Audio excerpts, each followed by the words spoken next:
welcome back to yet another episode of your Re-Educated podcast. Today we have an extremely special guest, Jim McMaster.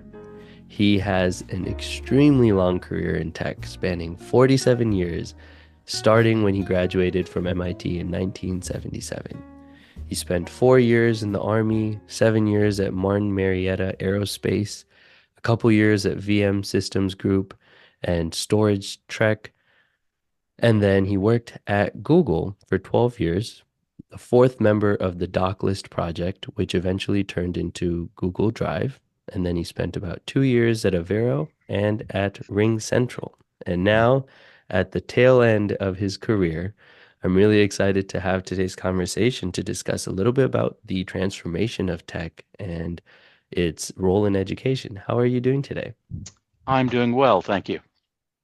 This is a Thank you really for exciting having me. conversation, of course. I mean, even how I came across your profile, you had, when you were about to retire, I think a few months ago, you had posted something on LinkedIn, just kind of discussing your entire journey. And I think it's beautiful when you're able to look in hindsight and see the whole process that led you to get to where you are today. And I think there's a lot of wisdom that always comes from that. And I think that's one of the beautiful things about education is even if you don't study education or you're not thinking about education all the time, I just think reflecting on your story leads to a lot of beautiful insights about education. And so thank you for sharing. So how's retirement been? We talked about that briefly. It's okay. Still trying to figure out exactly what I want to do. I find it a little boring, but I'll figure something out. It's interesting, right? I feel like when you're young, a lot of people kind of have these utopian beliefs of what retirement looks like. And then you get there, and then most people are like, "Well, I just got so used to working all the time. Now I'm not really sure what to do." What has been some of the challenging parts of retirement, would you say? Um, well, there haven't been any, terrific specific challenges. Mm, Um, it's just, finding things to do. My wife has historically done, most of the shopping and stuff around the house while I was working all day. And now I'm trying to, you know, join in and help out and um, I can go to the store for her or go to the store with her. um, I get to go for rides in the car. mm, yeah. So you graduated in, if we were to start with the whole journey from day one, we you graduated in 1977, but Hmm. before then, where did you grow up? I grew up in suburban Memphis, Tennessee.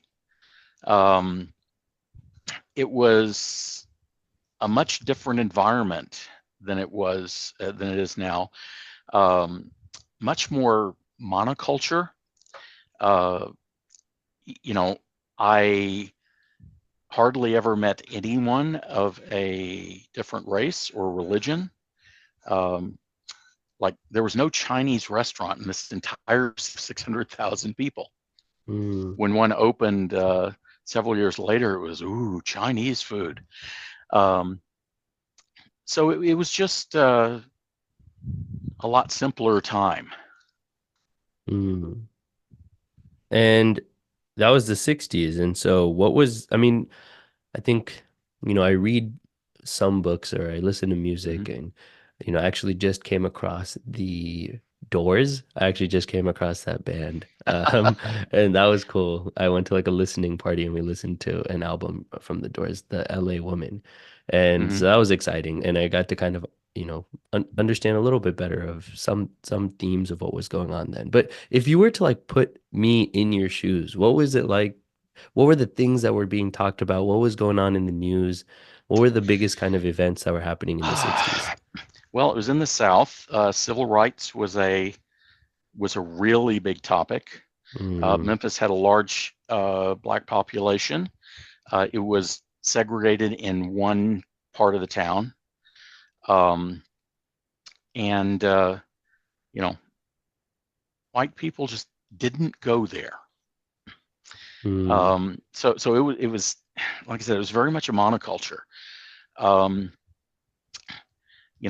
Later, starting about 1966 or 67, the Vietnam War became a really big issue. Um, but I guess I said life was simpler. We didn't have phones. We didn't have the internet. I mean, we had a phone in our house, but it certainly didn't provide us information. Um, Nobody was telling us, okay, here's how you can have fun. Uh, Here's something you need to know today. We Mm-hmm. had, 4 local TV stations: CBS, NBC, ABC, and PBS came a little later. Um, we had, a morning and an evening newspaper. So everybody was seeing the same news, watching the same programs, reading the same stories. Wow. As kids, we went out and had made our own fun. We'd play wiffle ball and football and, um, roller hockey, and not with inline skates. These were with the old four wheel iron skates that clamped onto your shoes. Um, Oh. so it was very different. I don't think parents worried about it as much. Hmm. Um, I'd walk a half mile or a mile to school. Um, I'd ride my bike to the store. Uh, Friends and I would go out and go for hikes along the creek. And, it's like, everything, they just didn't worry about us being, uh, you know, picked up or victimized by anybody. It was just a simpler time. Hmm. I'm excited to get into that a little later because I think this fear is something that does feel like has changed a lot. And I'm really curious to get into perhaps why that may be. I've always had a hunch that it was a lot to do with media and the types of things that we consume. But when you talk about the civil rights movement, the Vietnam War going on, what was the type of music you were listening to? Um, my, at first it was like, you know, Frank Sinatra and, Hmm. early Barbara Streisand. But when the Beatles hit, that was a really big deal. Hmm. You know, I watched them on the Ed Sullivan Show when they were there. And then, the British groups, started coming in. And, there were, a lot of the stations didn't play rock and roll like before the Beatles hit, because the music was considered, uh, shoot, I'm not sure how to say this, um, too black. So Hmm. a lot of people really hate it, especially in a conservative town like Memphis. Um, it has been called the buckle on the Bible Belt because there's so many churches and very conservative churches. Um, but yeah, I started listening to the Coasters and the Drifters, and um, I that's not the only kind of music I like. I love classical music. I listen to a lot of jazz, um, some country, not all of it. But yeah, just growing up, like I said, when the Beatles hit, kind of my musical tastes changed radically. Hmm.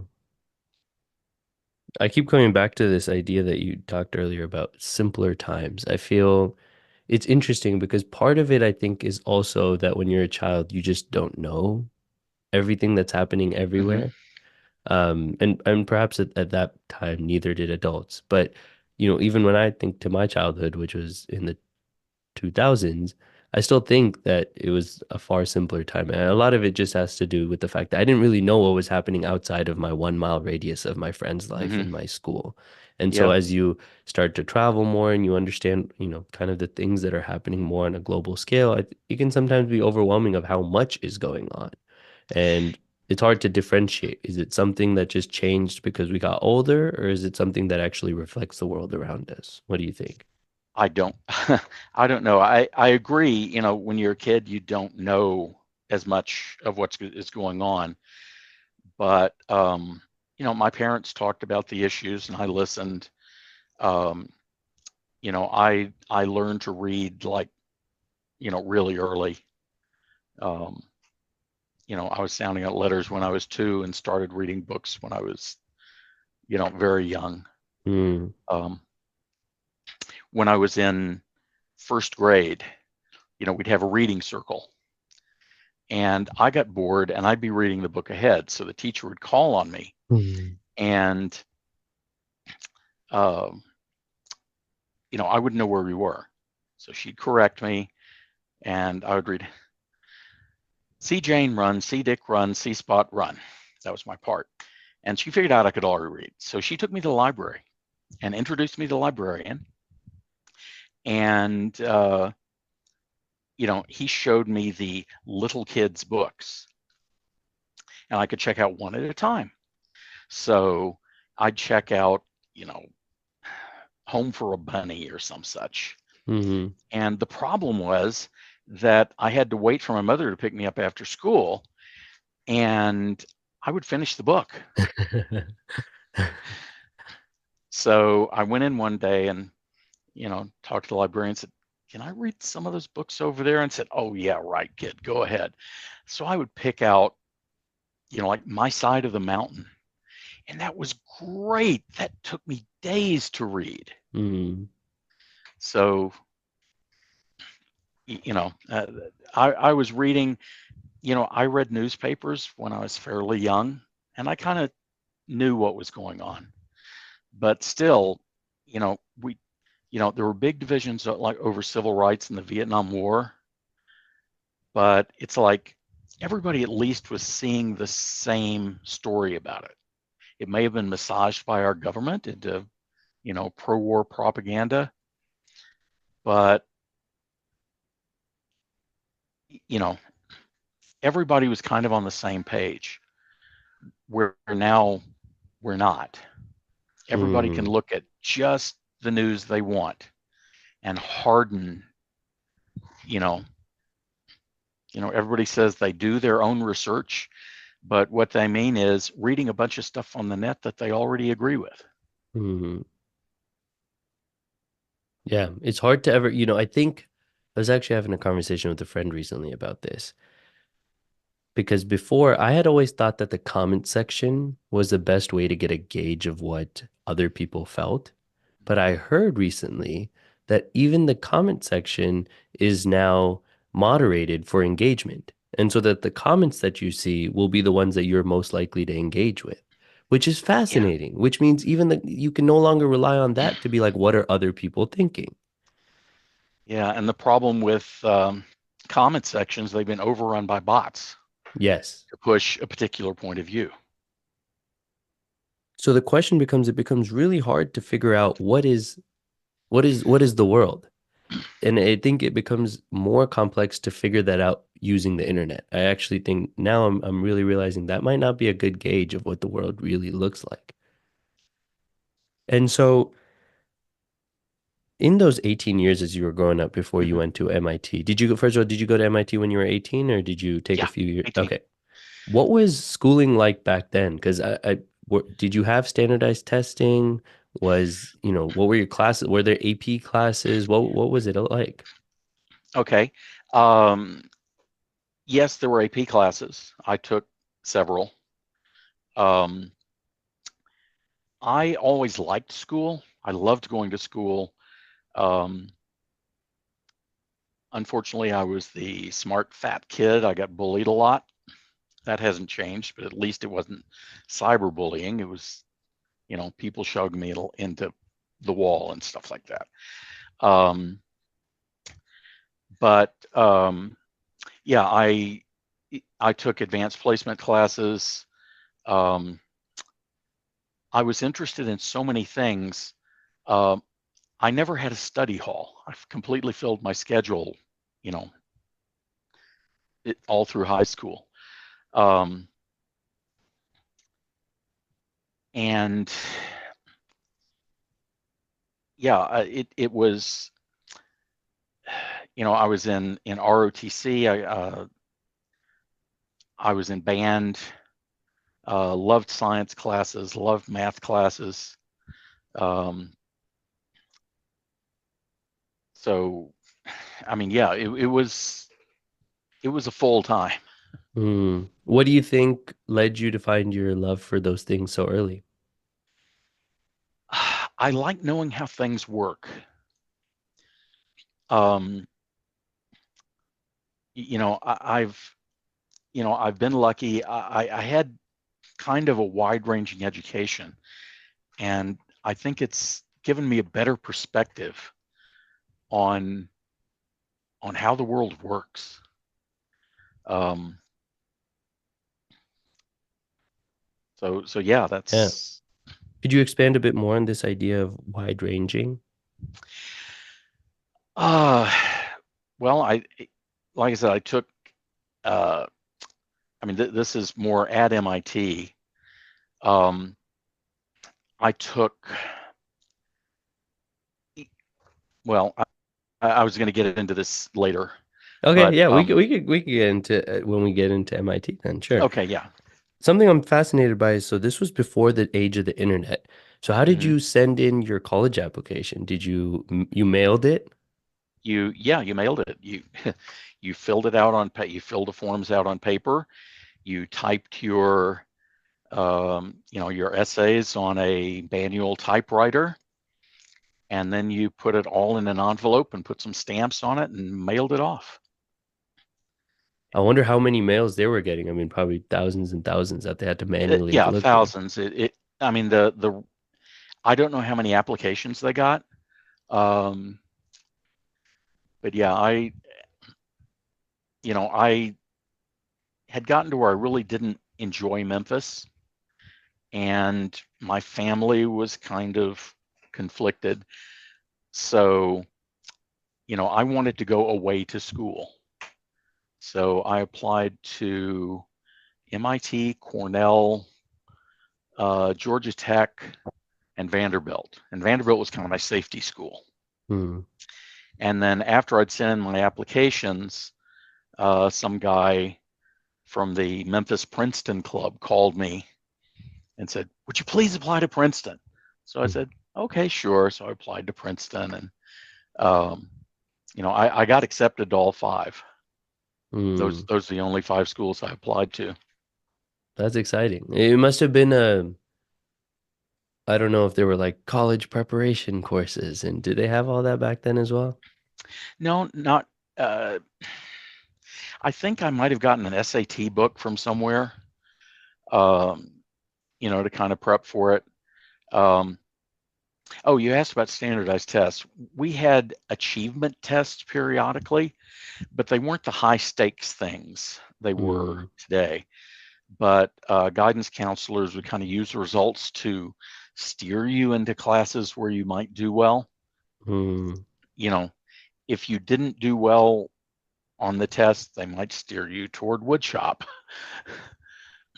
Um, Hmm. but we had achievement tests, but there weren't the high stakes tests like you have today. That came Hmm. more with George W. Bush. Yeah. Um, but yeah, the um,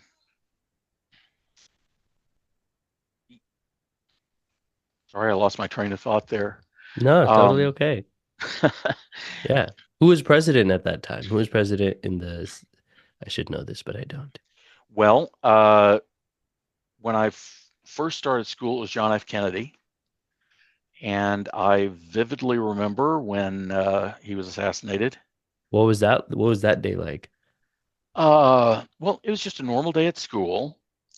And, some kids who lived close by would go home for lunch. And this girl came back just crying. And the teacher asked what was wrong. And the girl told her, up front where we couldn't hear. And the teacher looked absolutely stricken and ran out of the room and ran down to the office. And we were saying, oh, what's going on? And then she came back and said, the president has been shot. And they brought in a TV, and we were watching the news when they announced he died. It was a big deal. And then, LBJ was president, became president. And when I was like in the 8th grade, it was Nixon. Mhm. Wow. I, it's just, I mean, as I'm getting older now, I'm not that, but I'm aging, Mm-hmm. and I had this. My best friend actually just got married this weekend, and I had like an existential crisis of some sort where I was like, I've known him since he was like in the 10th grade. I can't believe he's now married. Life has flown by so quickly in front of us, and when I hear these names, JFK. I've only read that in a book to like Yeah, then be like, no, there were actually people who were alive during that. It's not that long ago. I think it takes a lot of, I think it's fascinating of how many people have lived before I was alive and how many yeah, people will live after I die. I mean, it's just yeah, absolutely, I can't fathom it. yeah, yeah. I mean, other things. I watched Neil Armstrong step out onto the moon. Wow. That's crazy. That's cool. You saw it on TV? Yeah. Oh, nice.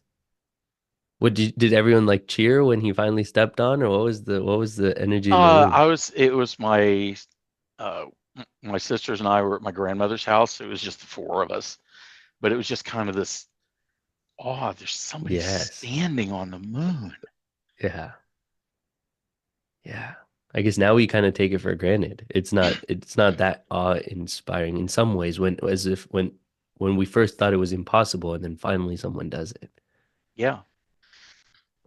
Now people are thinking about just having casual trips to the moon. Like there's, Yeah. um and so okay, I, so then you get accepted, you choose MIT and mhm. you study computer science. Yeah. Well, I really enjoyed chemistry in high school. And I said, okay, I want to be a chemist. And I placed out of the first level chemistry class and took the second one. And it was like, whoa, this is really hard. I'm not sure I really can do this. But, everybody also took a programming class. It was, simple problems. It was in basic. Yeah. And I said, wow, this is fun. So, I started taking computer science classes, which at MIT, at least at the time, it might still be, um, was a subset of the electrical engineering department. Hmm. So there were basically four core double E classes and four core computer science classes. In order to get to degree, you had to take all four in your area and two in the other area. So I took some actual electrical engineering classes, circuit analysis and, you know, uh, you know, electrical labs. So, I can do electrical stuff. Hmm. Um, but anyway, it, the CS department was very esoteric. They were teaching you how to think about computers, not how to do anything with computers. Hmm. And there was a guy near there named John Donovan who, basically felt the same way. He'd been fighting. He wanted to have classes on here's how you write a compiler. Here's how you write components of an operating system. And he was in a constant battle because the CS department did not want to sully their curriculum with such trivia. Mhm. So Donovan went to the Sloan School of Business and founded a management information science department where he could teach all those things that he wanted. And I decided that's what I want to do. So I went to, started taking classes over there, but then I started looking at the graduation requirements. And basically, I could not complete the graduation requirements for that program in 4 years. Just Mm. wouldn't work. So I decided to stay an extra year and finish both degrees. So, this goes back to how I said my education there was fairly wide ranging. In order to get the management information sciences degree, I had to complete a bunch of requirements for the Sloan School to get the, I got a business degree. So I had to take accounting and labor relations and stuff like that. And since I had a whole extra year, I could take tons of electives. So I took lots of political science and economics and, all the things that I think help me understand how the world works. I'm certainly not an economist, but I can follow economic arguments. Um, there was one great class I took. Um, he was a lecturer who's also a writer for Newsweek. And he would basically discuss how the news was covering the events of the day. Mm. And he would, he would bring in people. There was this young guy who was thinking about running for Congress who wanted to come to talk to us. And it was Barney Frank, who was in Congress for decades after that. He had a friend over at Harvard who was bringing Dan Rather in to talk to his seminar, and he managed to get us invited to go hear Dan Rather. So, Mm.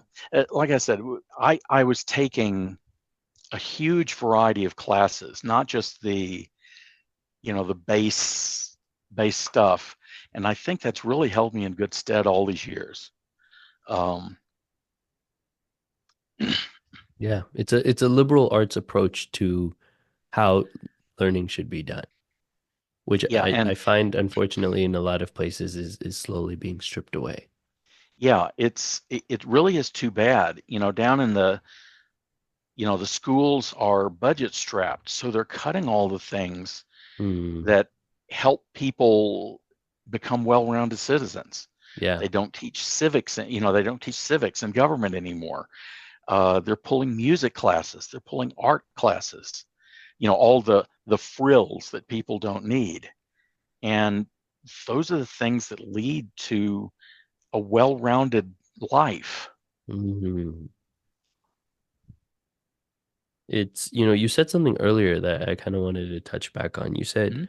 in one of the original programs, they were focusing a lot on how to think about computers. Mhm. What does that mean? Uh, it was all theoretical.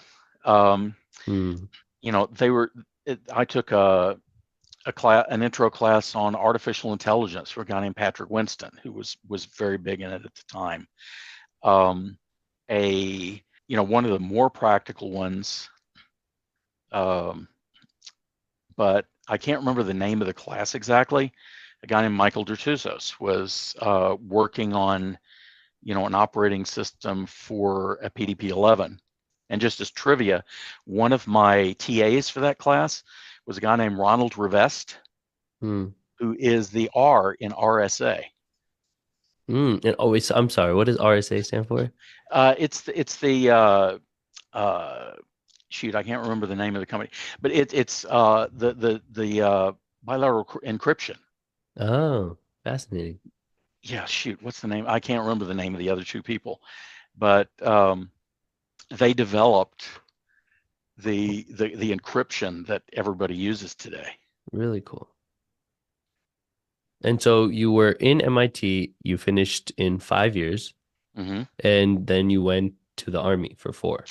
Yes, there was no way my parents could afford the $3,000 a year tuition. The only way I could have gone to a place like that was through an ROTC scholarship. Um, I, you know, I got that, and I actually got an Army and a Navy ROTC scholarship.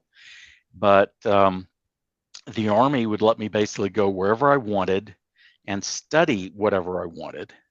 The Navy only wanted me to study nuclear engineering if I went to MIT. Hmm. Just not something that I was terribly interested in.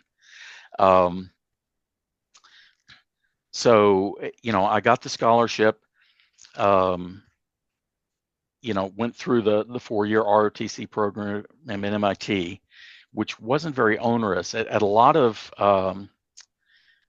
schools, you wore a uniform 1 day a week. Had to have your hair cut to military specs. You drilled. The day you wore your uniform, you went out and drilled around the campus. But MIT had a problem a couple of years before where people were throwing rocks at the ROTC cadets while they were drilling. So MIT had just kind of Mm. stopped that, and we were on the down low. Mm. That was during the Vietnam War. Yes. Yeah. The So anyway, I graduated. Um, Spent 4 years in the Army. I was stationed at Fort Ord, California, with the Seventh Infantry Division. Wow. And after that, I mean, I feel maybe the one thing that I'm really curious about is kind of the story behind Google, because that is pretty fascinating that you were able to work on the Google Drive, way before it became Google Drive. What was that journey like to, Yeah. yeah. Well, I was working at a company called Local Matters, and all of a sudden, the Google recruiter called me up and asked if I'd be interested. And I said, "Okay, sure." And so the interview process was fairly onerous at that point. At that time, um, there were a couple of phone screens, one of which the phone screener was on vacation and didn't call me when he was supposed to, and I couldn't do it in the office, so I went out to like a bench, next to a street, and I was trying to, hear their questions on the phone, and they were asking me how to write code, and I was writing code by hand on a yellow legal pad and then reading it to them. And then they flew me to um, Google, and they did like, you know, 6 45-minute interviews in a single day. And I'd had problems with my flight. I'd had like 3 hours sleep, and I was sure I'd bombed it, but they hired me. Um, so yeah, Google had a word processor called Writely, um, and the Google Sheets, and you could log into one or the other and see your list of documents or sheets. And Google wanted to put the two of those together and uh, call it Google Docs. So we wrote some code in Writely that published a system service that the spreadsheet could implement. And then we could say, hey, what spreadsheets does this person have? And then we could merge the list. Mm. And there were lots of discussions of how to do this efficiently. Um, One of the big questions was how we should organize them. And lots of people wanted to use Gmail like tags. You would tag your documents. And I was saying, no, you really need a file and folder structure. You want to be able to share a folder of things, not share a bunch of individual items with a tag on them. And then what Hmm. if they want to organize them differently? So I basically won that argument, and that's why there are files and folders in Drive instead These of tags. tags. Wow, cool. I mean, it's fascinating. I think some of these, these companies that have become larger than life in some ways, like Google and Apple, to be like there was at a point where all of these things were new. There was a time where YouTube was this really small thing that was built by, three guys and only had 10 videos. And it's just fascinating to see how quickly Yeah, they have become larger than life. yeah, And so, and it was yeah. amazingly cool. You know, we would, we were going live, and before, I'd worked for various companies where you know dozens or maybe even hundreds of people would be using my code. And Mm, here we were pressing a button and out it went, and there were millions of people using it. yeah. What did that feel like? Was that stressful? No, well, there was stress, but it's like just this feeling of awe. I mean, what is it? Yeah. We're getting this done, and millions of people are going to use it. There's kind of like this direct knowledge of impact when you're working on something at that Yeah, magnitude. Definitely. yeah. And then we started adding different kinds. They added presentations and drawings. Uh, the Rightly word processor was really badly done and just kind of didn't work and didn't scale. So they wrote a whole new one, which is what Hmm. they have in place today. Um, and then we decided we wanted to be able to store and play music files. And since I love music, I asked into that project, and that got killed for political reasons. But implementing all this stuff that lets you do PDFs and videos and basically store any file type, I got to work on that. But one of my things about my whole career, people said, how do you stay interested for that long? It's that I found something I loved and just wanted to keep doing it. Hmm. So with this project for other file types, it was mostly back end work, and then gradually more and more of it was front end work, JavaScript. And I'm not good at it. I don't like it. So once that project was nearing completion, they said, by the way, all of you are going to go to the front end team and do JavaScript 100% of the time. So I said, I want to go back to the back end. Hmm. So I've always tried to do that. Hmm. Find the projects that interest you and then to fully Yeah, commit to find them. that basically don't get trapped into a place that you hate, that where you don't like what you're doing, because you'll burn out. Hmm. So, like I said, I found stuff that I liked and kept doing it. Hmm. So one of the most, I'm really excited to kind of get into this next Mm-hmm. section because I think as of right now, I mean, Sal Khan, the guy who founded Khan Academy, released a really big book recently about the future of education, particularly with AI. And this seems to be like one of the biggest areas in which a lot of people are just talking about how education is going to fundamentally shift now that there's all these new technologies. And I think I'm really excited to kind of get into your perspectives of how have you seen technology change in the last 60 years, Uh, and how has that led to a difference in one, even people's understanding of what knowledge is. So first we can maybe start with the technological advancements. So starting from the 60s to 2024, what are some of the things that you've seen? it's easier to talk about what hasn't changed. Mm, Um, Computers, when I was reading about them in school, there was these big room size things. And, banks had them and telephone companies had them. Um,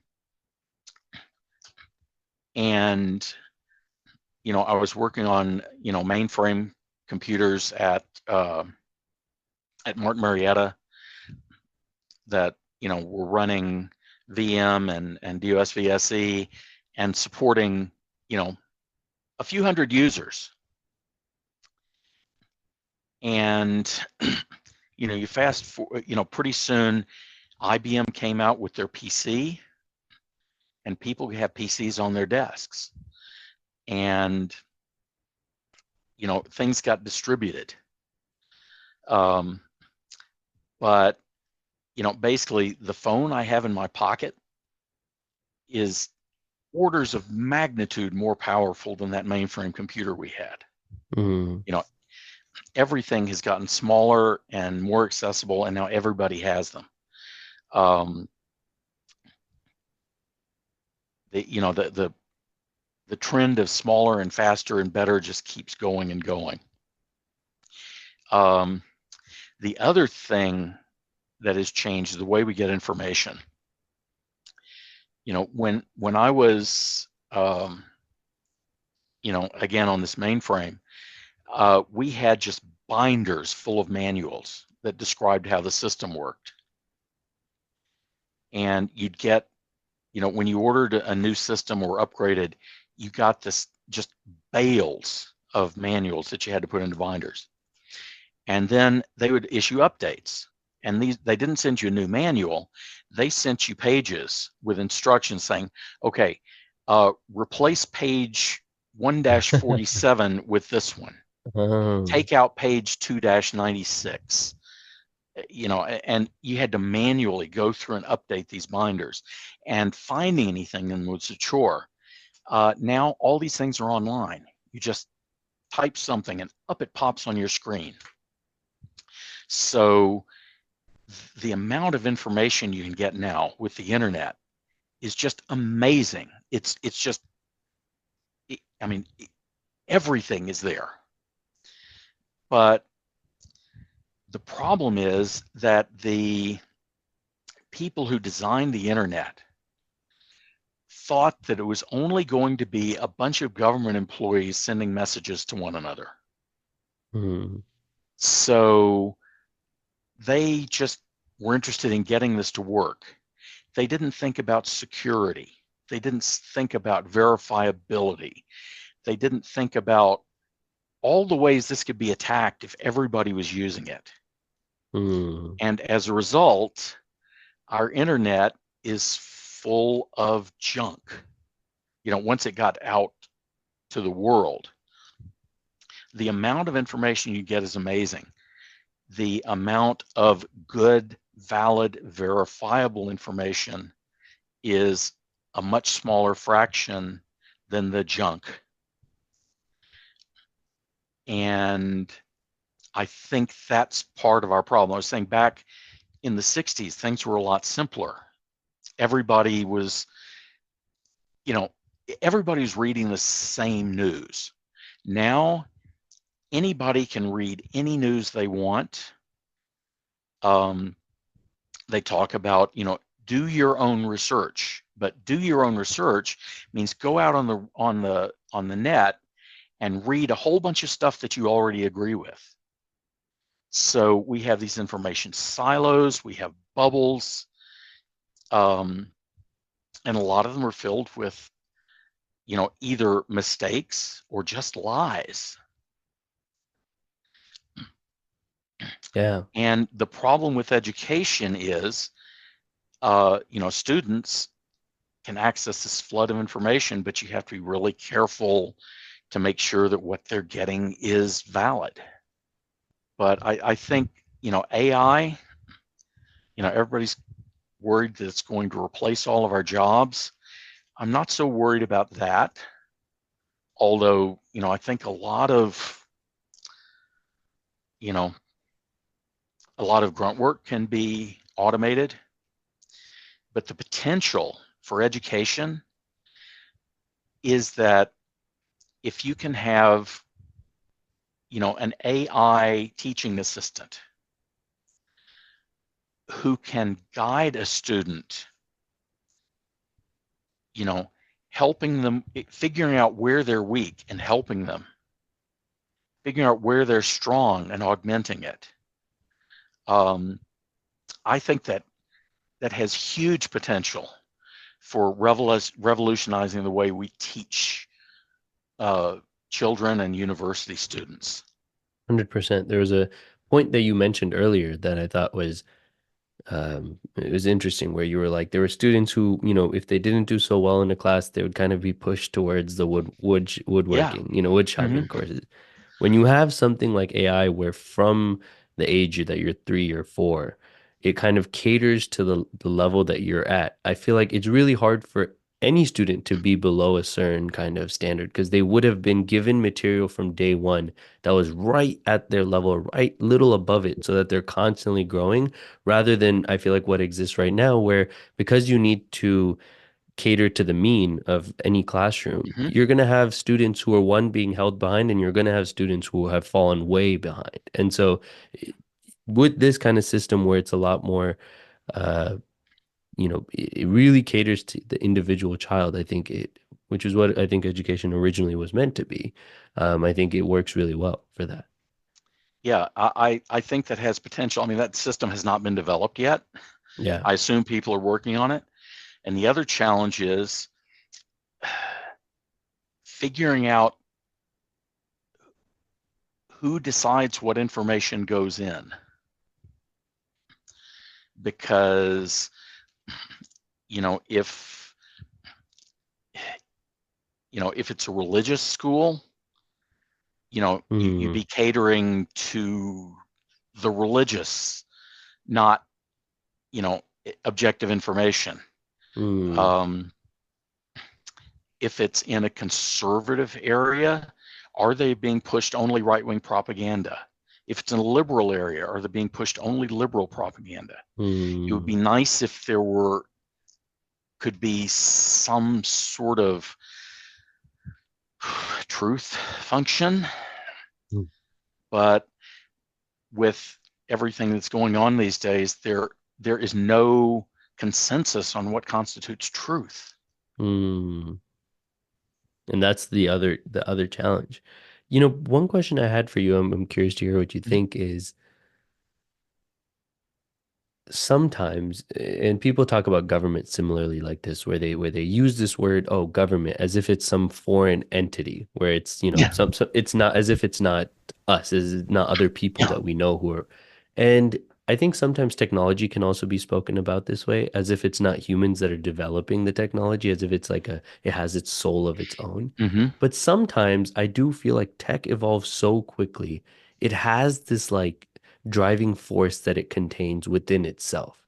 And I'm curious, you talk about this growing ability that each individual now has for, the power that the phone and all these things have.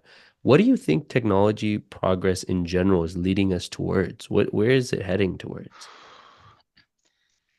I don't know. Um, I look at all the things that are going on, and I'm not terribly optimistic. Mm, Um, we have the technology to solve climate change. There's no question about that. The problem is getting it through the political morass and all the people who would lose money if we solve the climate, if we solve climate change. mm, Um, if the climate deniers get back in power and undo all the progress of the last 4 years, I don't know where we're going. Um, if the liars on the internet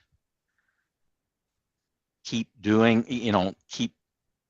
roping more and more people into their weird conspiracy theories, I don't know where we're going. And I don't know how we get out of this.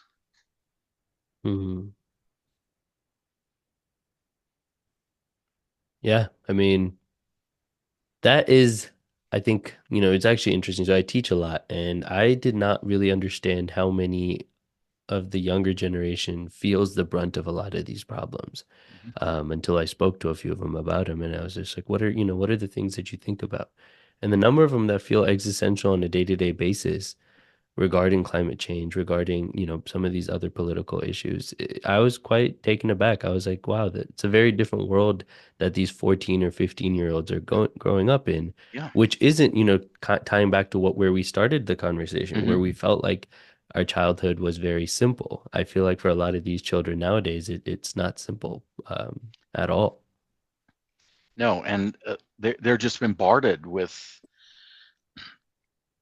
all this information that, when I was 14, 15, I, like I said, I read the newspaper, I watched the news every night, but I'm not sure how I would have handled being bombarded with all this stuff, Yeah. because, it's not just information, it's cyberbullying, it's the AI generated, porn fakes Yeah. that, 12-year-old girls are being subjected to for no reason other than bullying. It, it's almost like technology has outrun us, Yes. and it's accelerating. So, yeah, and I guess that's kind of the most important question. Growing up in the Bay Area, I feel like when we took a lot of deeply these problems that make us human, Mhm. a lot of people felt, and there's this ethos that drives the Bay, that tech is the way that we're going to solve our way out of these problems. It's going to be through tech.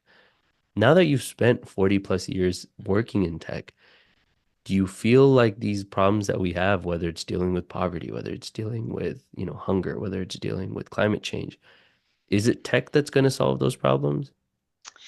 I think I think it can. I mean, tech has, you know, back in the 70s, we were talking about the world running out of food, Hmm. and we had the Green Revolution that vastly increased the amount of food we can produce. Now that's caused some other problems, the monoculture of of everything we grow. We used to have, thousands of species of wheat all over the world. Now there's really, one. And if a blight comes and wipes that out, we're vulnerable to that. But, Hmm. tech helped with that.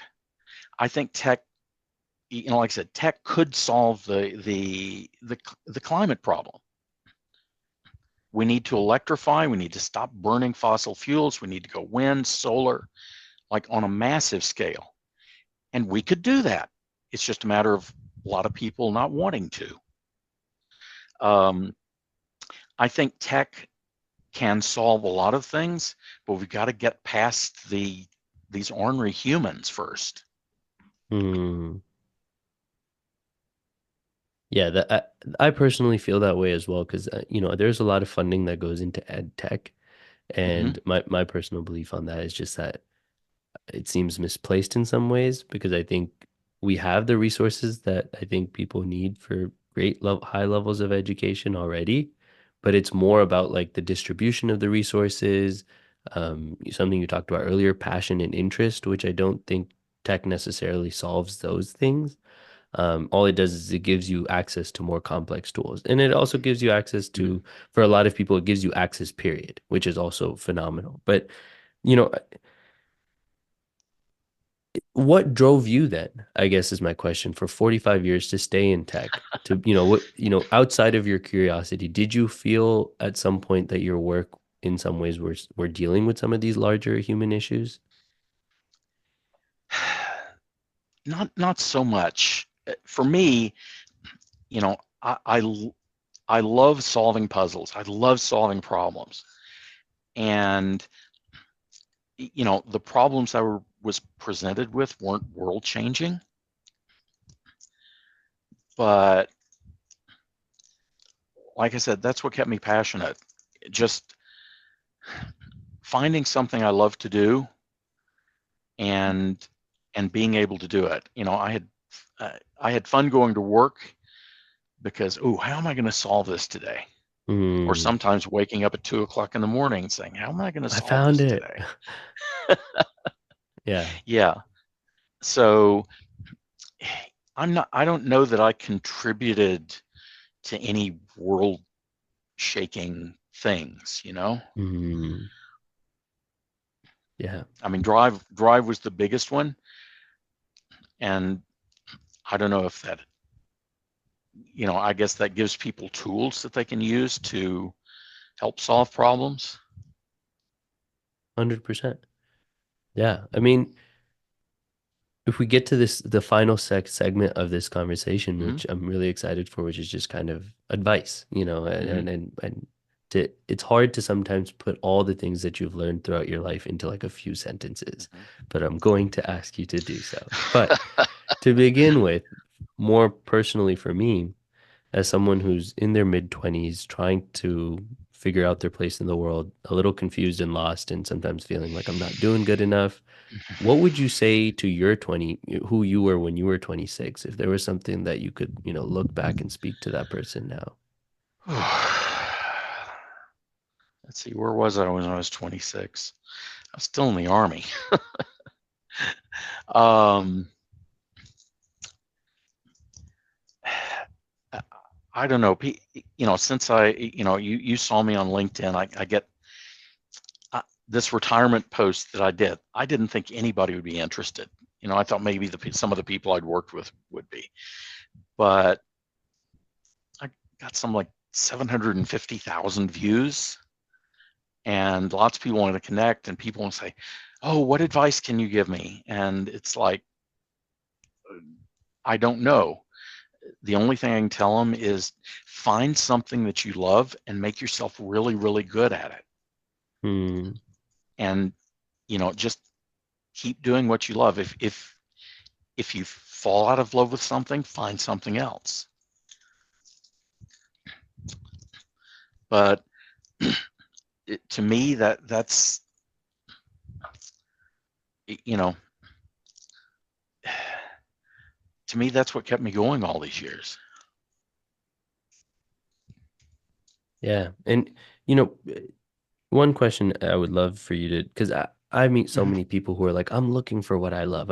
I think this feeling of love itself is something that needs to be explored. When we say Hmm. I love something, because I think sometimes it can be like this utopic feeling of I love doing it every single second of every single day, which is just impossible. No matter what Hmm. you do, there's going to be moments where you Right. wake up and do I have to do this part? So when you say you love something, what did that feel like for you? So maybe someone else can relate to it. Like, what did you mean? What do you mean by that when you say I love it? It's something that engages my mind. Um, I mean, that to me is I guess maybe that's what I mean by it. Something that Yes. really engages my mind and keeps me interested and makes me want to follow it.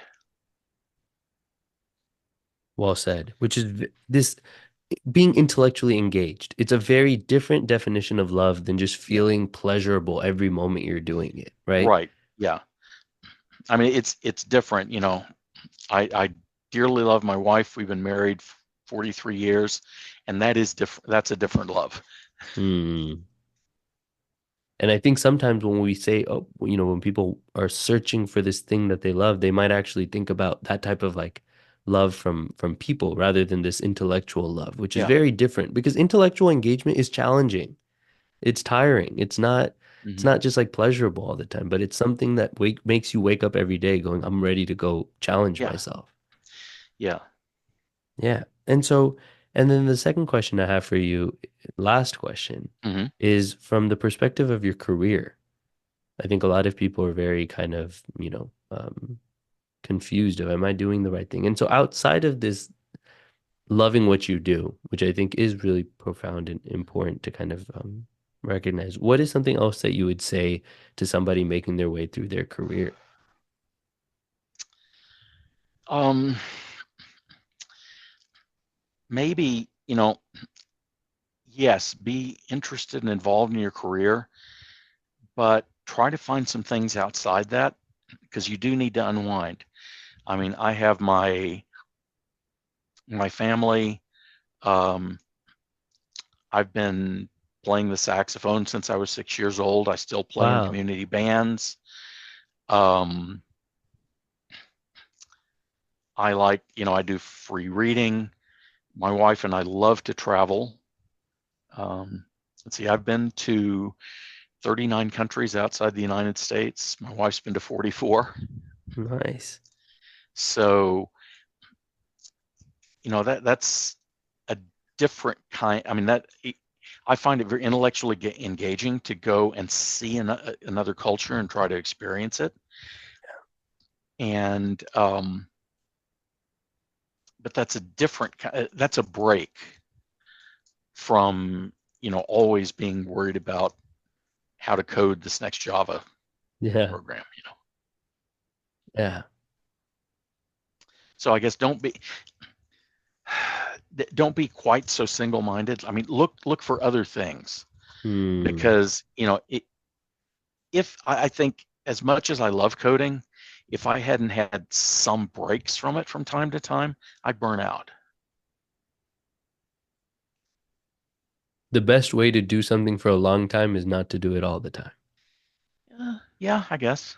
Yeah. Yeah. I mean, I think there's something so beautiful about reflection, because it's something that only with age can it really be done. I think, I think when you're young, you just haven't lived for long enough to be able to have experienced that much. And the older you get, you just naturally, because of how life works, you just happen to experience a lot more in it. And it gives a little bit of, it's like wine. It really does, age with time. But thank you so much for this conversation and sharing everything. I really appreciate that.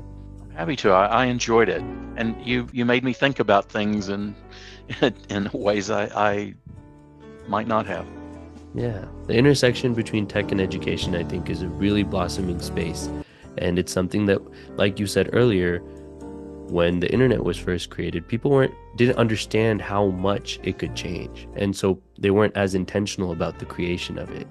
And I feel like this time around, as we're facing this intersection, it's important to be very intentional about it, because we don't know what we could change by just throwing these tools out into the world.